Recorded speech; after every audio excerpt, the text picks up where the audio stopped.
Kita bisa langsung ke tata laksana ya. Baik, Rida ya. ya.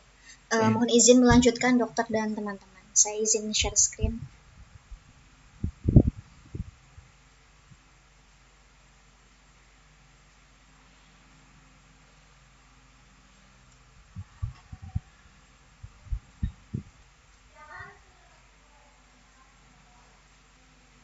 Bagaimana teman-teman? Apakah sudah terlihat?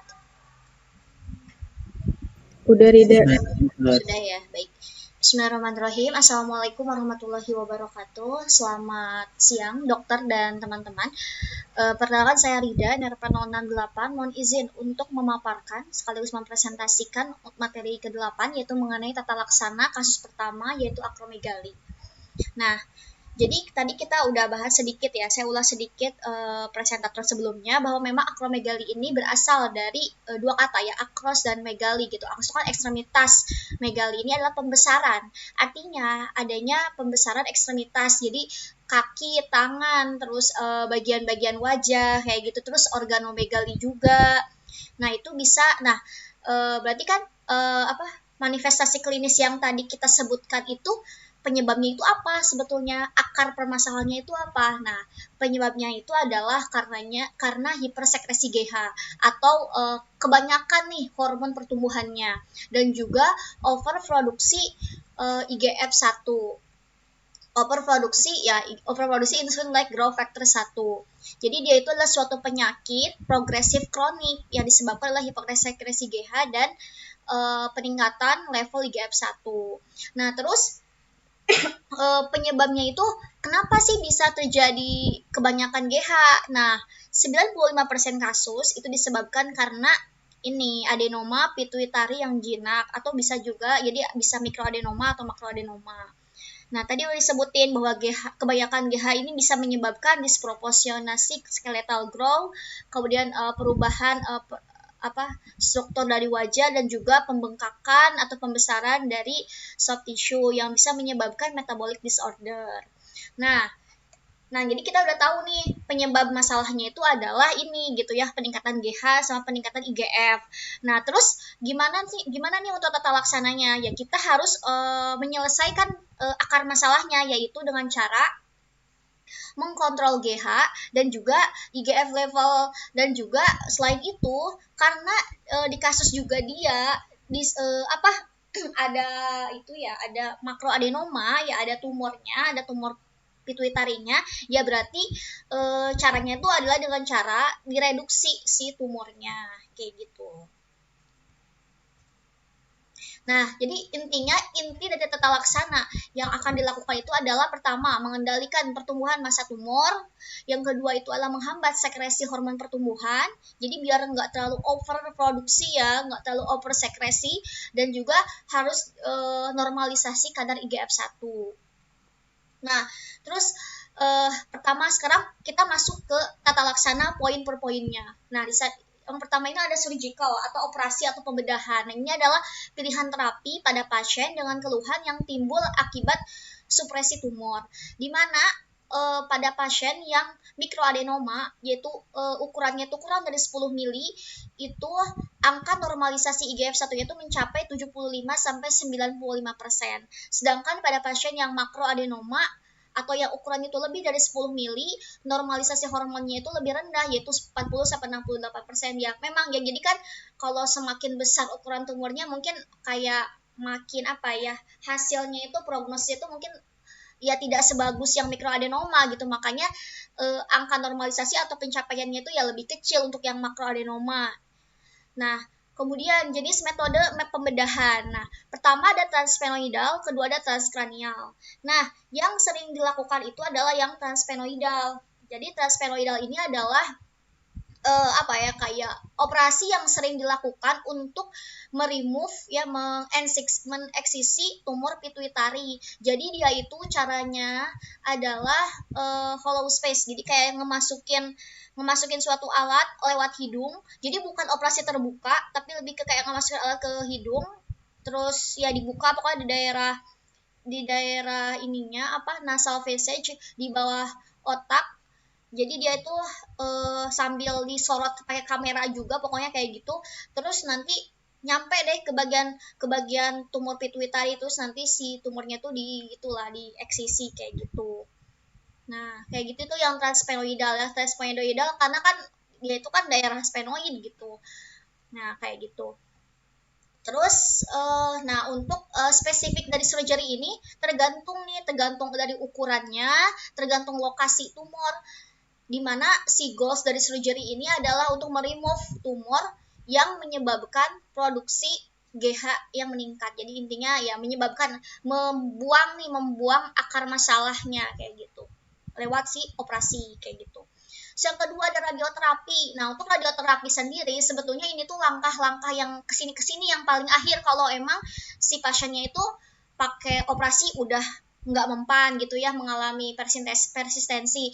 Terus dikasih medikamentosa ternyata masih nggak mempan juga, ya baru radioterapi. Jadi radioterapi ini sebetulnya tidak diberikan saat awal-awal gitu. Jadi ini tuh karena memang rentang waktunya yang karena lamanya rentang waktu tercapainya terapi efektif sejak pertama kali dimulai.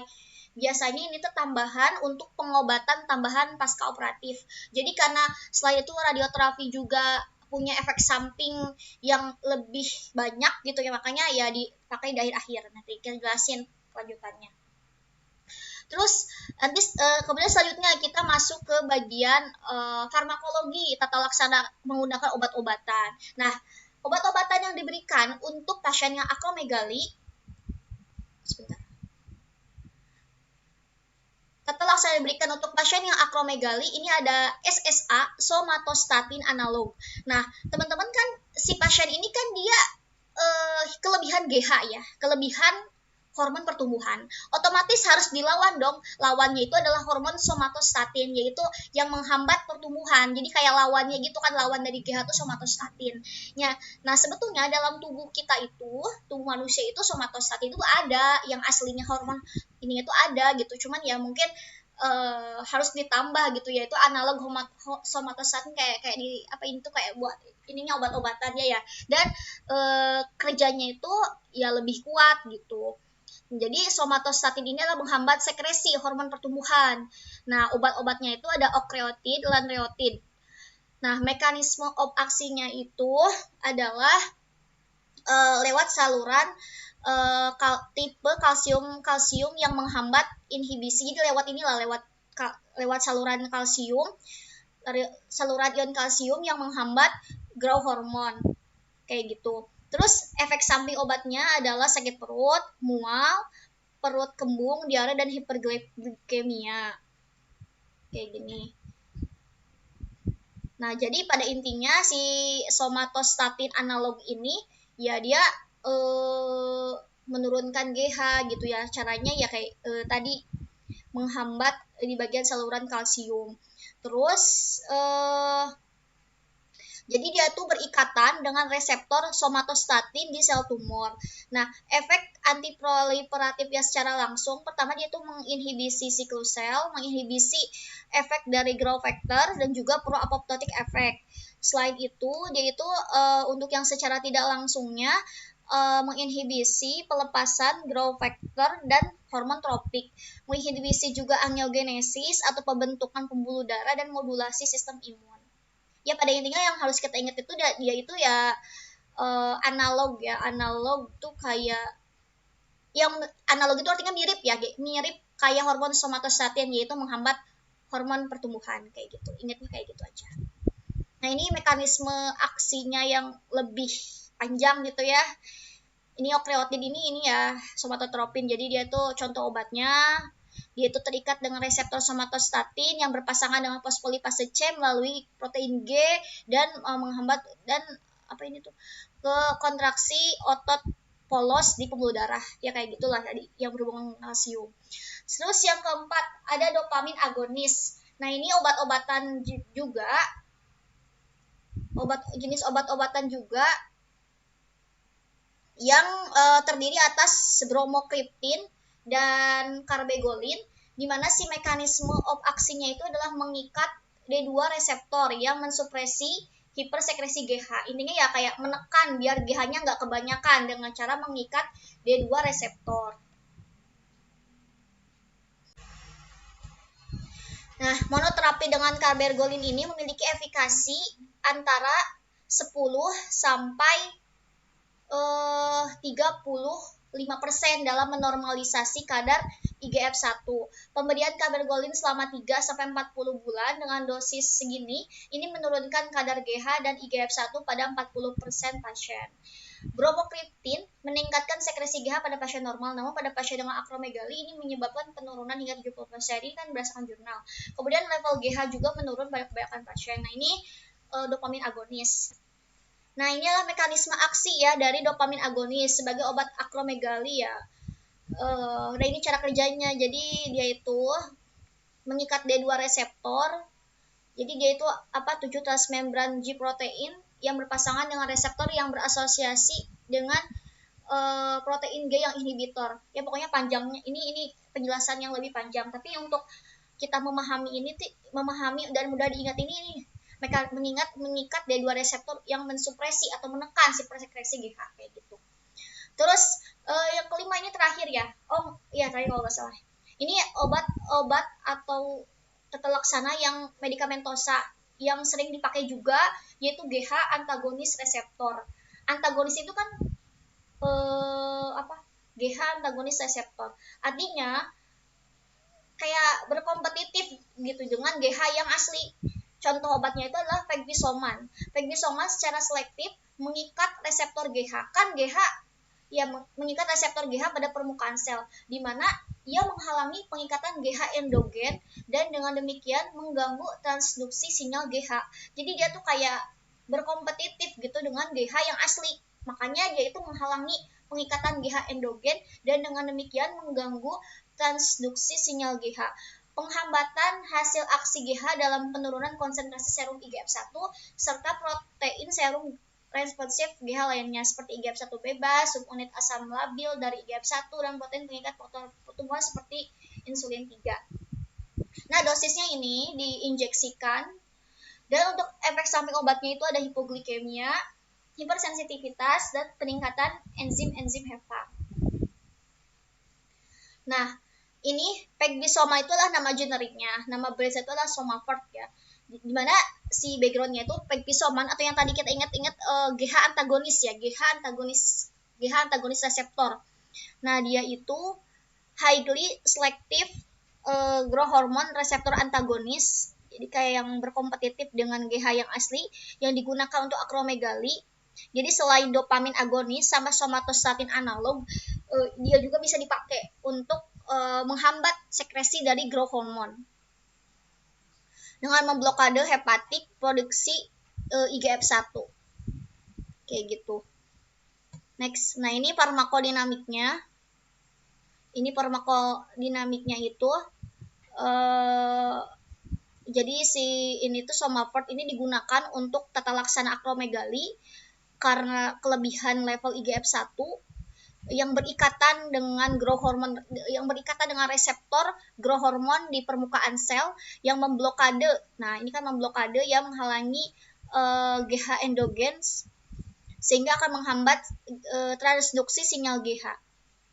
Sehingga penghambatan aksi GH ini akhirnya ini bisa menyebabkan penurunan konsentrasi serum IGF-1 dan IGF BP3 sehingga bisa mengurangi gejala dari si akromegalinya kayak gitu. Nah, jadi targetnya itu adalah reseptor growth hormone. Sedangkan ini cara kerjanya itu antagonis. Next. Nah, kita lanjut nih ke efikasi dan efek samping di antara ketiga tata laksana ini. Nah, jadi kan tadi ada somatostatin analog, ada radioterapi, sama dopamin agonis. Nah, ini ada di jurnal. Nah, efikasinya, jadi si somatostatin analog ini adalah obat yang paling sering diberikan. Jadi dia itu yang paling sering. Jadi kenapa? Karena dia itu bisa menurunkan GH itu sekitar 95% pasien ini GH-nya nurun. Dan IGF-1 normalisasinya itu sekitar 60% pasien. Kalau yang radioterapi ini GH-nya turun itu memakan waktu gitu ya, sekitar 20 tahun. Kalau yang dopamin agonis, GH bisa turun tapi cuma 20% aja, lebih sedikit gitu. Makanya yang lebih ampuh gitu ya, efikasinya lebih tinggi ya pakai somatostatin analog kayak gitu. Nah, di sini kan persentasinya ini kan berdasarkan hasil penelitian gitu ya. Persentasinya itu lebih tinggi gitu ya kalau yang menggunakan somatostatin analog tata laksananya. Tapi ya ada efek sampingnya ya. Efek samping dari somatostatin analog itu ya ada pembentukan apa ini tuh batu ginjal, ya nyeri perut, ya diare, malabsorpsi lemak, nausea, flatulensa, bradikardi. Kalau radioterapi, karena dia itu kan menggunakan radiasi ya, makanya dia tuh bisa bahaya juga karena bisa menyebabkan hipoadrenal, hipotiroidism, terus gonadal dysfunction ya, disfungsi gonad, terus ada gangguan visual, secondary brain malignancy, brain necrosis, sama kerusakan otak kayak gitu. Terus sedangkan kalau yang dopamin agonis, efek sampingnya itu adalah muntah-muntah, terus abdominal cramp, aritmia, nasal stuffness, sleep, gangguan tidur, kelelahan, dan perubahan personality dopamin ya.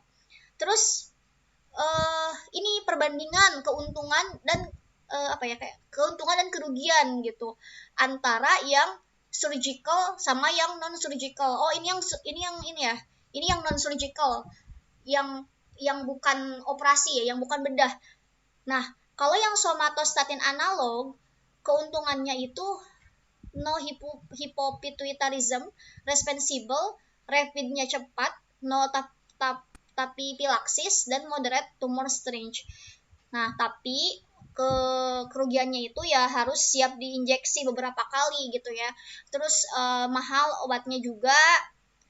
Sedangkan untuk yang radioterapi ini tuh permanen. Tapi untuk yang untuk kerugiannya itu ya slow onset, lambat, makanya tadi dia bisa turun GH-nya ya lambat gitu.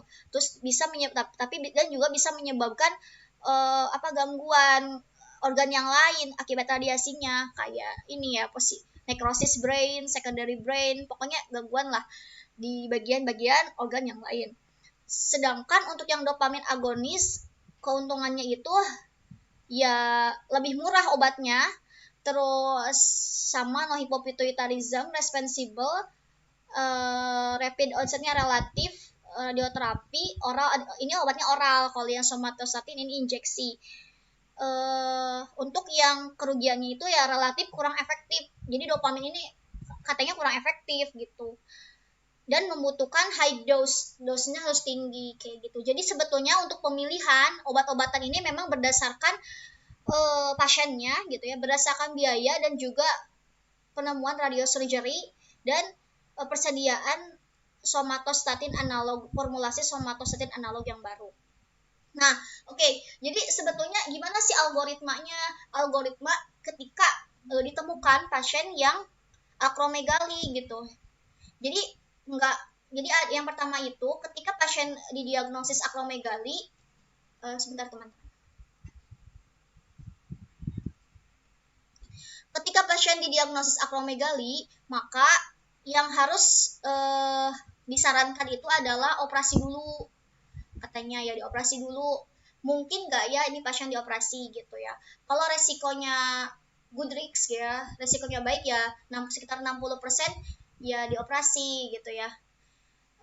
Kalau resikonya kurang baik sekitar 40% ya bisa dioperasi atau bisa memilih ini tata laksana obat-obatan. Ini operasinya itu adalah transsphenoidal surgery ya. Kemudian, nah setelah di surgery, sebentar teman-teman. Setelah di surgery itu kan dimonitor gimana hasil GH-nya, gimana hasil IGF-1-nya. Kalau hasilnya normal ya normal, terus GH-nya juga nurun kurang dari 2, ya terus saja dimonitor pokoknya. Nah, tapi kalau setelah dioperasi ternyata GH-nya itu meningkat, bahkan IGF-1-nya itu mengalami rekurensi atau persistensi gitu ya, jadi kayak naik lagi, baru dikasih tata laksana obat-obatan. Ini adalah SRIFA itu adalah ini somatostatin analog ya. Makanya tadi obat-obatan, makanya yang sering diutamakan tuh ini somatostatin analog. Nah, selain daripada itu yang belakangan gitu. Jadi ingatnya ini aja. Jadi setelah dioperasi, setelah dioperasi hasil IGF-1 sama si GH-nya tuh malah meningkat, ya baru dikasih obat-obatan yaitu somatostatin analog. Dikasih ini dimonitor berapa bulan ya, lupa, 6 bulan kalau nggak salah. Terus dimonitor lagi GH sama IGF 1-nya dimonitor. Kalau ternyata masih meningkat juga, masih stay di sana gitu, masih tinggi, masih sekresi GH-nya masih banyak, maka si somatostatin analog ini dosisnya itu ditingkatkan, ya, frekuensi dosisnya ditingkatkan. Terus dimonitor lagi hasilnya apa. Kalau masih tetap juga tinggi, baru dikasih dopamin agonis. Milih sebetulnya ya bisa dopamin agonis, pokoknya gabungan kombinasi obat antara dopamin agonis sama ini somatostatin analog, atau dioperasi lagi gitu. Terus kalau yang enggak dioperasi, berarti kan langsung tata laksana medikamentosa ya, langsung dikasih somatostatin analog. Terus dimonitor aja. Setelah dimonitor, kalau hasilnya tetap tinggi, ditingkatin frekuensi dosisnya. Kalau hasilnya tetap tinggi juga, dikasih kombinasi obat, yaitu ini somatostatin analog dan dopamin agonis. Kalau tetap masih tinggi juga, baru deh masuk ke tata laksana terakhir, yaitu diradiasi gitu ya, diradiasi di surgery, atau pokoknya diinvestigasi lagi gitu ya, diinvestigasi lagi tata laksana yang lebih tepat. Nah, untuk langkah ini ya baru diradiasi kayak gitu. Nah, itu untuk untuk algoritma kalau ada pasien akromegali. Sebetulnya untuk akromegali sendiri ini kan kompetisinya 1 ya, jadi harus dirujuk gitu. Nah, ini sumbernya dari ini ada. Kemudian, nah ini sama sebetulnya, kurang lebih sama. Kemudian respon terhadap treatment itu keberhasilan dari penurunan sekresi GH, yaitu pengurangan pertumbuhan tulang.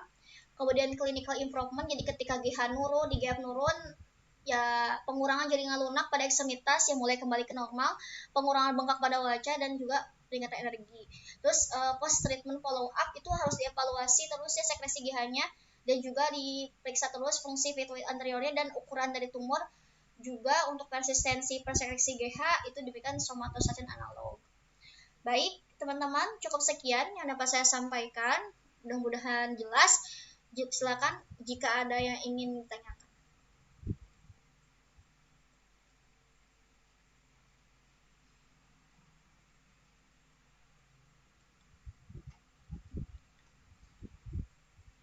Gimana teman-teman, ada yang ingin ditanyakan?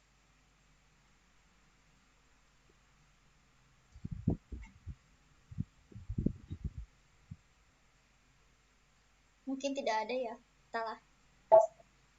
Iya, mungkin bisa dicukupkan, tidak. Baik, terima kasih banyak dokter dan teman-teman. Cukup sekian dapat saya sampaikan. Mudah-mudahan bermanfaat. Wassalamualaikum warahmatullahi wabarakatuh. Waalaikumsalam. Selanjutnya yang terakhir boleh